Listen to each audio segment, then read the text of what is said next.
Enhancing my vocabulary, English vocabulary by reading the Sanitary Code of the Philippines. So bukas na tayong mag-ano ng Sanitary Code kasi mahaba-haba. But yung mga importante lang yung kukunin natin.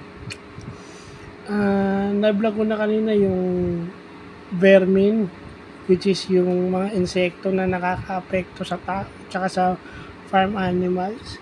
Pero meron pang isa yung abattoir, slaughterhouse pala yung abattoir na yan. Kaya pala nakalagay dun sa sanitary code is market and abattoir. So yung pala yun, market and slaughterhouse. O yun. Sakop ng sanitary code yun kasi siyempre magkakatay ka, kailangan malinis.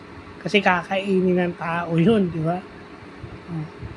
So abattoir at saka tonsorial. So na-vlog ko na to dati pero maganda na uulit natin kung yung abattoir is slaughterhouse o yung katayan sa Tagalog, kung saan kinakatay yung mga manok, baboy, baka at kung anumang karne yan, doon kinakatay. But itong tonsorial is yung mga barbershop, mga parlor.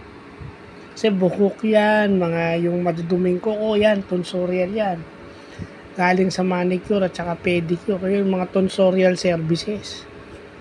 When tonsorial is part ng isang service kasi dalawa lang naman ang ng negosyo product or service. So pag sinabi mong tonsorial, hairdressing yan, yung mga nasa parlor or barbershop. So yan yung mga natutunan natin. Meron pa tayong mga vocabularies while tingnan natin yung mga importante nating dapat malaman sa Sanitary Code of the Philippines. Na 50 years old na 50 years na umiiral sa Pilipinas. So, yun lang po.